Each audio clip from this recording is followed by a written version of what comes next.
बहुत बहुत स्वागत है रिपब्लिक भारत के खास कार्यक्रम एनकाउंटर में और मैं हूं आपके साथ प्रगति शर्मा।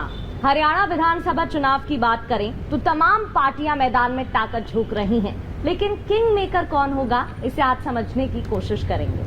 बिल्कुल, नमस्कार, मैं हूं आपके साथ पुनीता सिंह। तो हरियाणा में चुनाव की सरगर्मियां खूब देखने को मिल रही है और सत्ता की लड़ाई का ये फाइनल राउंड है और इस फाइनल राउंड में तमाम पार्टियों के अपने दावे हैं, लेकिन ये दावे किसके सटीक बैठते हैं इंतजार 8 अक्टूबर का करना होगा। लेकिन इस चुनाव में इंडियन नेशनल लोक दल खुद को कहां देख रही है और जीत को लेकर कितनी आश्वस्त है, ये आज हम जानने की समझने की कोशिश करेंगे। हमारे साथ मौजूद हैं इनेलो के महासचिव अभय चौटाला जी। बहुत स्वागत है सर। बहुत धन्यवाद। तो सबसे पहले सर, क्योंकि चुनाव की घड़ी नजदीक आ चुकी है, दिल की धड़कनें तेज होंगी आपकी?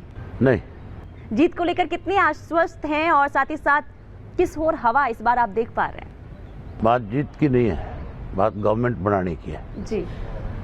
हमारा बहुजन समाज पार्टी के साथ और श्रोमणी अकाली दल के साथ गठबंधन है और इस गठबंधन की एक बड़ी ताकत है अपने आप में। ये एक समीकरण है किसान और मजदूर का। जी। अकाली दल, श्रोमणी अकाली दल ने भी और चौधरी देवीलाल जी ने हमेशा किसान की, मजदूर की, गरीब आदमी की, कमजोर आदमी की तरफदारी करी, उसको ताकत दी, उसको कैसे राजनीति में उसकी भी अपनी एक जगह बने, वो अपनी कास्ट को, अपनी कौम को राजनीतिक तौर पे मजबूत कर सके जिसका शोषण होता है। और मायावती जी ने हमेशा जो मजदूर तबका था, जिसको हम स्टूल कास्ट कह सकते हैं, जिसकी वोट तो हर पार्टी लेती रही, लेकिन उसको हर पार्टी ने यूज एंड थ्रो के साथ रखा। वायदे बड़े किए, काम उनका किया नहीं, उनको पीछे रखने की कोशिश करी। उनमें बहुत बड़ी जागृति पैदा अगर इस देश में किसी ने करी तो या तो साहब काशीराम ने करी या फिर उस रिवाज को आगे बढ़ाया तो उनका नाम बहन मायावती है। आज हमारा गठबंधन है। एक पूरे देश के अंदर जब भी कोई देश की ताकत की बात आती है, देश के निर्माण की बात आती है, देश को आगे ले जाने की बात आती है, उसमें सबसे बड़ी भूमिका किसकी है ये समझने की जरूरत है। मजदूर जो है वो देश का निर्माता है, चाहे किसी भी फील्ड में ले लें आप। अगर लेबर नहीं है तो फिर आप आगे नहीं बढ़ पाओगे। आज चाहे कोई हवाई अड्डे बने आपके, चाहे कोई आपके रेलवे के ट्रैक बिछे जो दुनिया का सबसे बड़ा ट्रैक माना जाता है, कोई बंदरगाह बनी, कोई आपके सोल्जर बने, उन सब में गरीब आदमी की सबसे बड़ी भूमिका है, जिसको हम निर्माता कहते हैं और किसान को अन्नदाता कहते हैं। अगर वो अन्नदाता है, अगर निर्माता है, तो फिर उसकी सत्ता में भागीदारी क्यों नहीं है? क्या वो सारी उम्र केवल और केवल इसका निर्माण करने में लगा रहेगा? निर्माण करने वाला व्यक्ति इस देश को आगे भी तो ले जाता है। अब की बार ये जो गठजोड़ है हमारा, इससे एक अलग मैसेज जाएगा पूरे देश में। हम सरकार बनाएंगे। हमारी आज जो स्थिति है हरियाणा प्रदेश में, जो 25 तारीख को चौधरी देवीलाल जी का जन्मदिन था, शायद आपने उसको देखा कि नहीं देखा मुझे पता नहीं, लेकिन उसमें लाखों लोग थे और लाखों लोगों के चेहरे पे एक अलग मुस्कान थी, एक अलग ताजा उनका चेहरा देखने लायक था, तरोताजा था। उसने मन बना लिया, फैसला कर लिया कि हम अपनी सरकार बनाएंगे। हम बहुत साल शोषण हमारा हुआ है, बहुत साल हमने लोगों की बातों में आकर के अपना वोट दिया है, अब की बार नहीं। बिल्कुल सर, ये भी जरा बताइएगा, क्योंकि सरकार बनाने की आप बात कर रहे हैं और आपके कई इंटरव्यूज हमने देखे, आपने मुख्यमंत्री बनने की भी बात कही है, बीएसपी के साथ आपका गठबंधन है।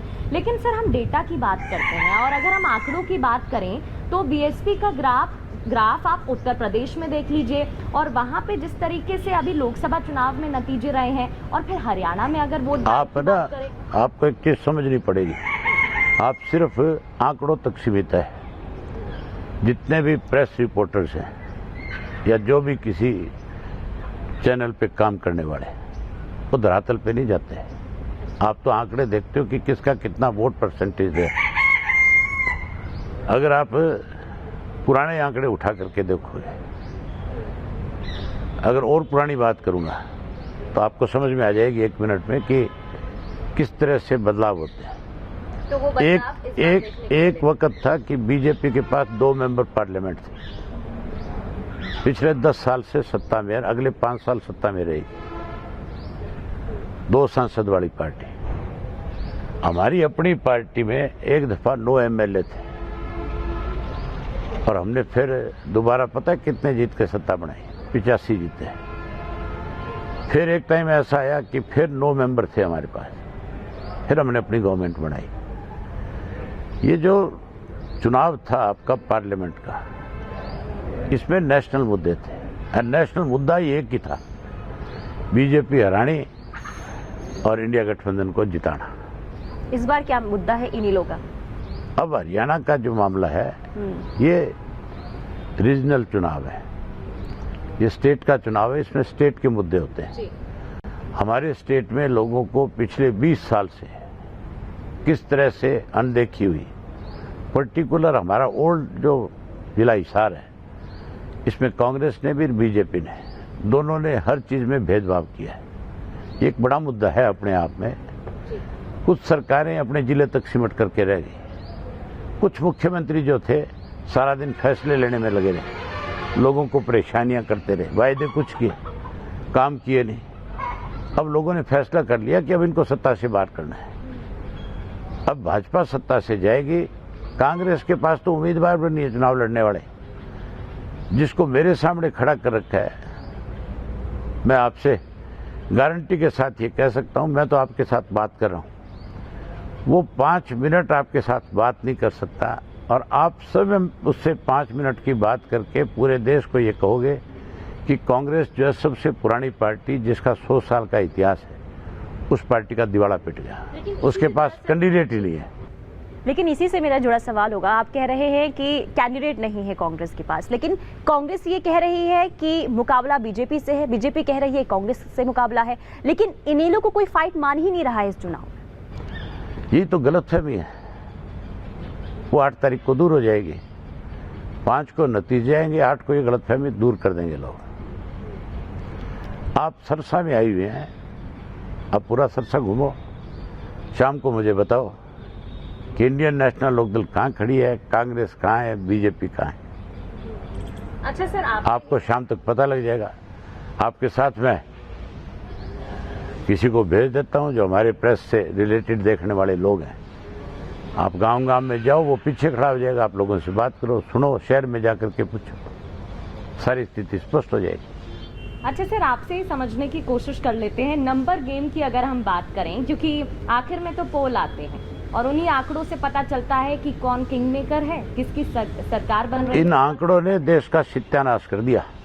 अच्छा, आपसे मैं समझने की कोशिश करती हूं। जो आंकड़ों के ऊपर बात करके, लोगों के सामने दिखा करके लोगों का मन खराब करते हैं, मन बदलते हैं। एक बयान है, आप बयान दे रहे हैं कि पूर्ण मैंडेट इस बार किसी को नहीं मिलेगा, बहुमत नहीं आएगा। मैं आज भी कहता हूँ, तो आप ये किस बेसिस मैं आज भी मुझे गणित जरा बताइए, मैं आज भी क्यों लग रहा है? आज भी आपको बता देता हूँ, मुख्यमंत्री कैसे बनेंगे, आपकी कितनी सीटें आ जाएंगी? मैं आपको, अरे तो आप सुन तो लो,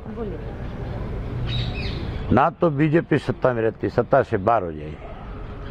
कांग्रेस का मैंने आपको बता दिया, दिवालिया पिट रहे, कैंडिडेट नहीं है, सत्ता के सपने ले रहे हैं। मैं इसलिए ये बात करता हूँ दावे के साथ कि हरियाणा में 22 डिस्ट्रिक्ट हैं और 22 जिलों में 5 सीट हमारे सरसा की है, 5 हम जीत रहे हैं। बाकी जो जिले हैं, फतेहाबाद हम जीत रहे हैं, नरवाना हम जीत रहे हैं, बरवाड़ा हम जीत रहे हैं, आपका कलायत हम जीत रहे हैं, अथीन हम जीत रहे हैं, नूह हम जीत रहे हैं। इस तरह से हर जिले में कहीं 1 कहीं 2 सीट पे हम आज की डेट में या तो जीत रहे हैं या मुकाबले में खड़े हैं। अभी 4-5 रोज और बाकी हैं चुनाव के, वोट के 6 दिन पड़े हैं। इन 6 दिनों में और बहुत बड़ा बदलाव आएगा। मायावती जी मैं दोनों जो है अलग अलग जिलों में जा रहे हैं, जाकर के मीटिंगें कर रहे हैं। आकाश आनंद जी अलग से जा रहे हैं। चौटाला साहब मेरे फादर 93 है, वो अलग से जा रहे हैं। जहाँ जहाँ चौटाला साहब जाएंगे, बहन मायावती जाएगी, वहाँ बहुत बड़े बदलाव आएंगे।